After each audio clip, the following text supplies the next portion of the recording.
Hi, I'm going to read this story called Franklin's New Friend. Franklin had always lived in the same house in the same town. He had grown up with his friends, and each one had a special place in Franklin's life. When Franklin wanted to play hide and seek, he called Fox. If Franklin needed a best friend, he called Bear. Franklin never thought about making friends until a new family moved in down the lane. Franklin was curious about the newcomers. He rubbed his eyes as the movers unloaded the furniture.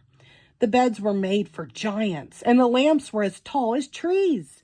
When Franklin finally saw the family, he was speechless. Franklin had never met a moose before. He had heard about moose. He had seen pictures of moose, but he had never actually known one. They were huge. Even the smallest moose was big. Franklin was so scared that he raced home.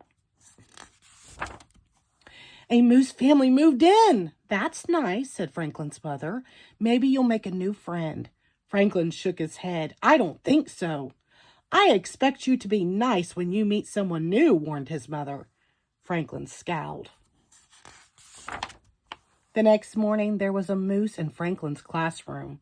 Please give a warm welcome to your new classmate, said Mr. Owl. Hello, Moose, said the class in unison. Moose mumbled hello and looked at his feet. He doesn't look very friendly, whispered Beaver. Mr. Owl told the class that Moose had come from a different place far away. Franklin, said Mr. Owl, I'd like you to be a buddy for Moose. Franklin tried to smile, but he was scared. Moose was so big. Moose didn't say a word all morning. At recess, Franklin ran outside with his friends, leaving Moose behind.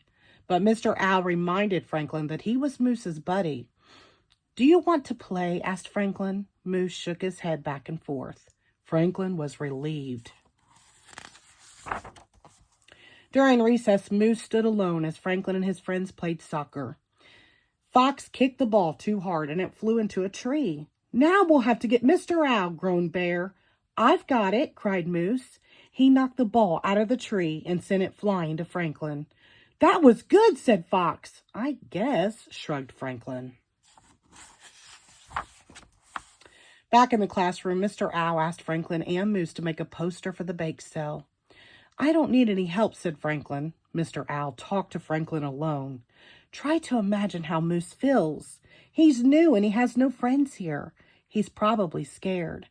Moose can't be scared, said Franklin. He's so big. Mr. Owl looked at Franklin. Big or little, we all get scared. Franklin thought about that. Franklin got the paints and the paper. Do you want to help me, Moose?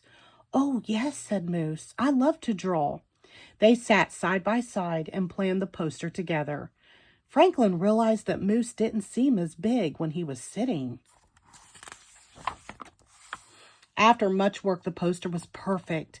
They both thought so. At library time, Franklin taught Moose how to borrow books.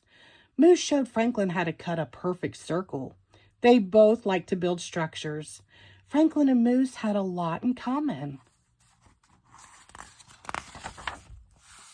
At lunch, Franklin made sure that Bear and his other friends got to know his new buddy.